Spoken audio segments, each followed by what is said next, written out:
On the news tonight, federal government intensifies drug control efforts, seek alternatives to illicit drugs. Governor Babajide Sanwo-Olu calls for a unified building code to end collapse. Plus, latest in the world of entertainment and sports.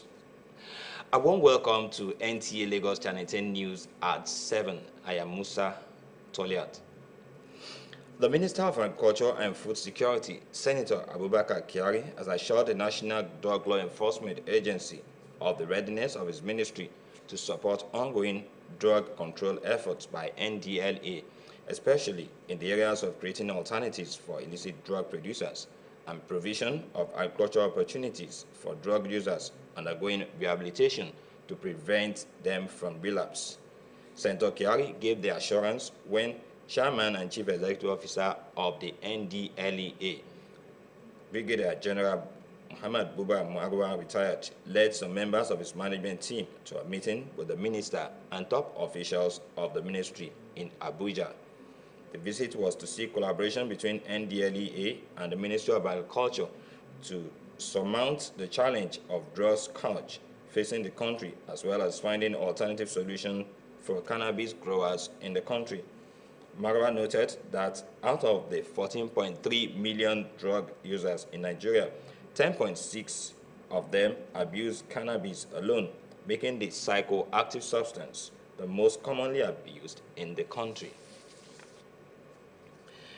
The Nigeria Labour Congress, NLC, has issued the federal government a 7-day ultimatum to refund allegedly diverted workers' funds from the Nigeria Social Insurance Trust Fund, NSITF, and immediately constitutes the governing board of the National Pension Commission, PENCOM.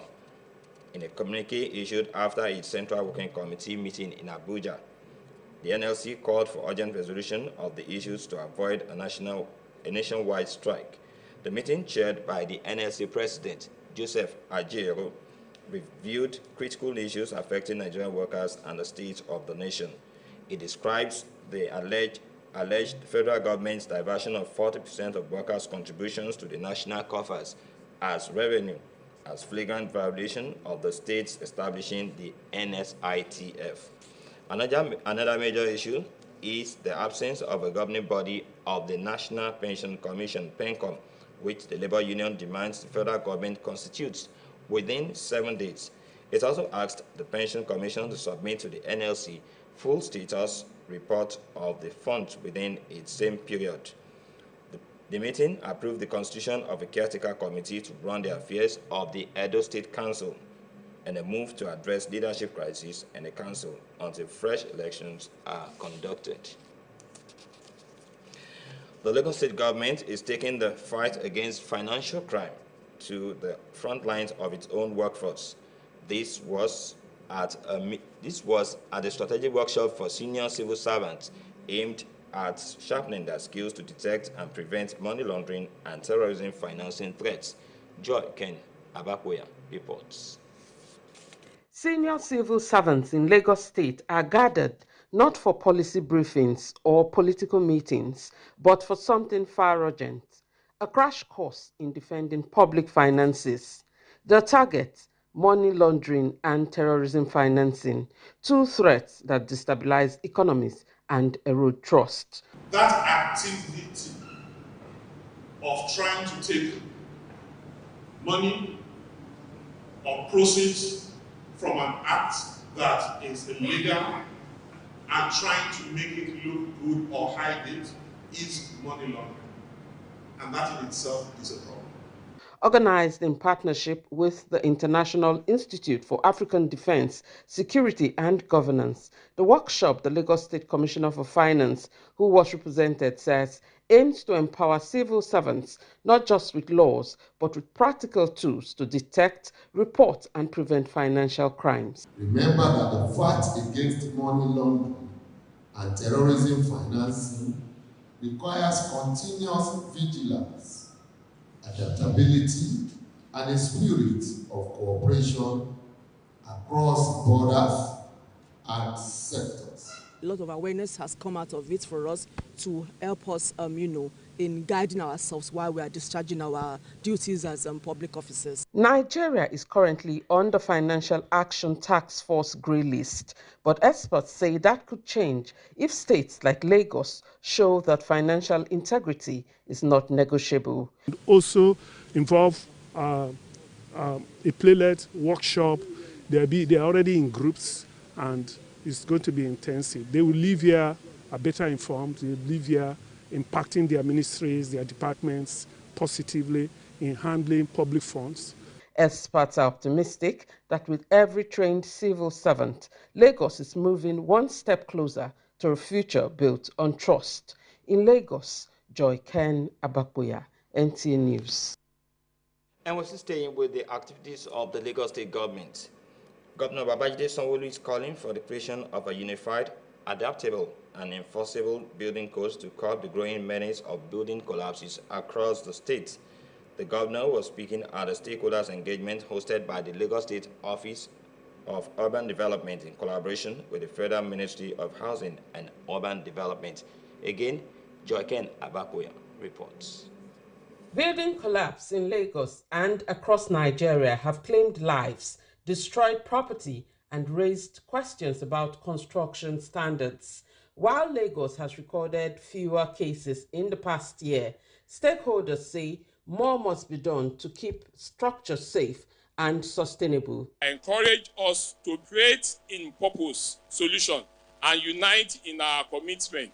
That was the focus at a stakeholders engagement organized by the Lagos State Office of Urban Development and the State Building Control Agency in collaboration with the Federal Ministry of Housing and Urban Development. We all have to be vigilant and we need to bring ourselves together to talk to ourselves, properly so that we can understand what we need to do. Governor Babajide Sanwo-Olu urged collective action from professionals in the built environment, stressing ethical integrity, zero negligence, and the need to ensure every building in Lagos is safe and livable. No one should endorse or supervise a project that does not meet the safety standards and institutions that will be put forward to ensure that we can control and monitor at all times. The Minister of Housing and Urban Development, represented by Permanent Secretary Shuaib Belgori, emphasized that safety and sustainability in the built sector must remain top priority.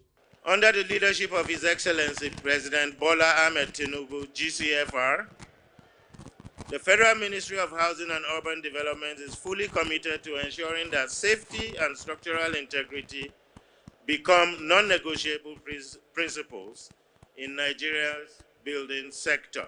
The event themed Incessant Building Collapse in Nigeria, the need for strict adherence to building codes and regulations, also saw the launch of the Certified Accreditors Program, an initiative aimed at strengthening compliance with building standards across the state. In Lagos, Joy Ken Abakuya, NTA News. Now to ecological challenge in Lagos. As we all know, Lagos is one of Africa's most densely populated cities, and it is facing increasingly severe annual flooding, worsened by rising sea levels and climate change. However, beyond environmental factors, the situation is made worse in the state by human actions, especially the poor maintenance of drainage systems and waterways. In this report, our correspondent, Onwamaka, examines some of the harmful practices by residents that contribute to flooding menace, as well as ongoing efforts by the government to mitigate the situation. Over the years, flooding in Lagos State has become an all too familiar ordeal for residents. Streets turn into rivers, homes are submerged, and major roads become impassable. While climate change is a contributing factor, environmental experts say that much of the flooding crisis is man-made. If you go to Mushin right now, the gutter there, Jesus Beggar dig 2 gutters, it can swallow a whole me. But people, when it's raining, they will now pack their dirt in their house, throw it outside. Some come from Ogumokun, all those my Onikpan area, and at the end of the day, it will come back to Mushin. You have to clear the gutter, all these canals. You have to clear it.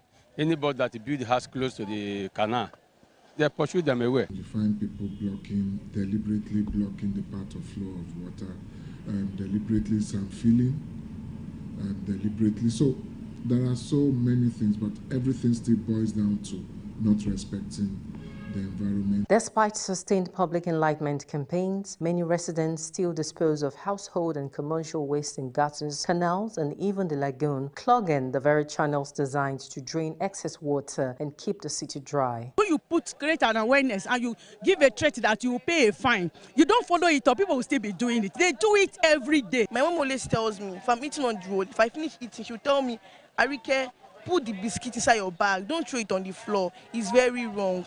And I think that especially the law of Nigeria, anybody found putting dirt on the floor will go to prison. The cost of these harmful practices is enormous, measured not just in property damage, but in lost livelihoods, displaced families, and public health risks. So what exactly is the Lagos State government doing differently to address this growing menace? One of the things we have developed also is early warning systems, where we issue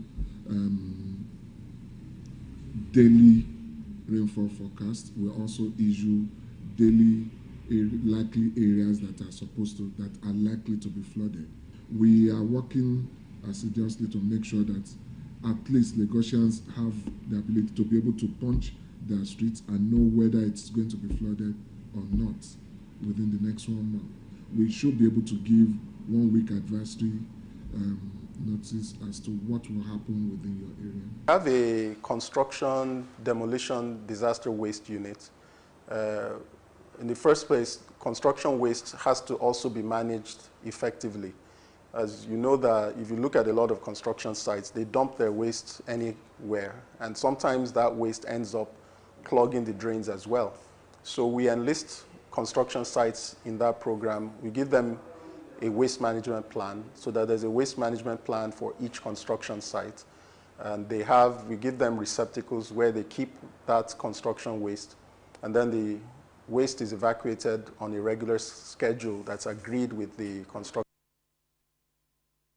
Now, fundamental human rights are legal entitlements that every citizen must enjoy, irrespective of tribe, religion, or status. In this report, Tobiloba Akinwande takes to the streets of Lagos to find out how many Nigerians truly know their rights. Said that human rights are not just privileges, they are entitlements every citizen should enjoy. Yet in Nigeria today, it has become evident that many both young and old still struggle to identify and understand what these rights truly are. Some respondents shared personal experiences when counting how awareness of their rights empowered them in various situations, proving just how vital that knowledge can be. I believe there should be need for more awareness about human rights because, most people don't even know their rights. They don't even know when their rights is being infringed upon. So I believe when there are more awareness about their rights, especially right to life, right to education, these basic human rights, at least they'll be able to know when their rights is being infringed upon. Others emphasize the importance of continuous education in this area, noting that civic enlightenment plays a key role in promoting and protecting human rights in the society. Education have a lot of things to promote human rights. When you have a quality education and sound education, it's going to teach you how you can know your rights and how you can fight for your rights. They also called for increased advocacy and broader awareness campaigns. In Lagos, Tobiloba Akinwande, NTA News. Of course, it is when you know your rights that you can actually enforce those rights. You're still watching NTA Lagos Channel 10 News at 7. More reports after this timeout. Stay with us. Chief, what are you doing? I am trying to recharge this my prepaid. It's giving me problem. For some time now, I don't have light. Chief, why are you still suffering yourself? Why not try solar? That one, the one they put for me last time, give me so many problems. It did not work and they just wasted my money. Chief, go for Viforce and Zantres American Tubular Battery. Original, with sun approval. They also have Super Zantres inverters, Zantres solar battery, Zantres panel, MPPT controllers, Tobar, solar fridge, solar street light, marketed by Easy Blessed Nigeria Limited. Visit them at F10 and 11 Easy Blessed Plaza by Alaba Rago Junction in Alaba International Market, Lagos. Viforce and Zantres America available in all leading electrical shops nationwide. Ring them on 0803 6830 557 or 0803 9644 115. Viforce and Zantres America. Solar by solar. Step into the world of Shanghai Palette, the heartbeat of Nigeria's palette landscape, where creativity and precision unite from the very beginning. Every palette is a masterpiece, crafted with precision by our dedicated technicians at Shanghai, where precision is not just a standard, but a way of life. Promising excellence that is 100% sourced and proudly produced right here in Nigeria. Choose Shanghai products, where precision meets pride. Proudly Nigerian. Shanghai Palette, where quality meets the spirit of craftsmanship. Glad to know that you're still staying tuned to NTA Lagos Channel 10 News at 7. Children are given to parents on trust, and Allah will hold everyone accountable for the style of parenthood employed to raise their children on the Day of Judgment. This was the thrust of the Juma Khutbah by Imam Kazim Iposu Adewale at the NTA Lagos Channel 10 Mosque. Ayotomiwa Obidei has the details. Emphasized the urgent need for Muslims to instill discipline in their children by bringing them up with the fear of Allah. He called on Muslims to not allow anything to distract them from bringing up their children properly, saying parenting must be deliberate as the situation of the homes determine the shape the society will take.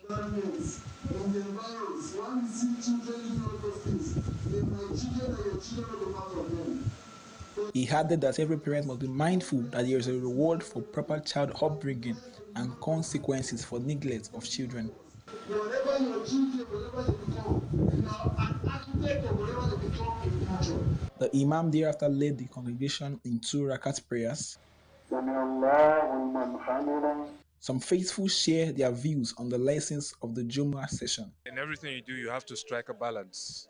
Yeah, you cannot say because you are occupied with work, you won't have time for your children. You can choose a good school for them. You know, now I think we have Western education and Islamic school in one school that they will be taught all those. So we are the ones that are supposed to know whom they choose as their friend. Whatever anything they are doing at every particular time, we should be concerned about it. Imam Kazim Adibawale sheds light on the essence of the topic delivered during the Jumu'ah service. The basic essence of the sermon today is the moral decadence we currently experience is as a result of the fact that parents are not doing what is expected of them. They are not giving their children the time they should be giving. They are not deliberately parenting their children, and they are not actually planning the trajectory they want to place their children in the nearest future. So if all these plans are actually put in place, all the kind of menace and all those things that we see all around that is not satisfactory to the mind, I think it will really, really diminish over time with consistency from every home. Jumu'ah is a day of congregation for Muslims to be reminded of their duties and obligations to Allah. In Lagos, Ayotomo Obidei, NTA News. Next on the lineup is entertainment news, and Nigeria gospel singer Nta Ch10 and her husband welcome their second child. Ayotomi Obidei has more details in the world of entertainment. Nta Ch10 and her husband, Pastor Blessed, has welcomed their second child. They thank God for the precious gift and prayed for his name to be honored in their family. Mercy also praised her husband as an amazing father of 2. Married in August 2022, the couple had their first child in October 2023. Fans and gospel colleagues have flooded them with prayers and congratulations. Moving on, Nollywood actor and producer Seun Osundeya, popularly known as Seun Confirmed, has died from complications of an enlarged prostate.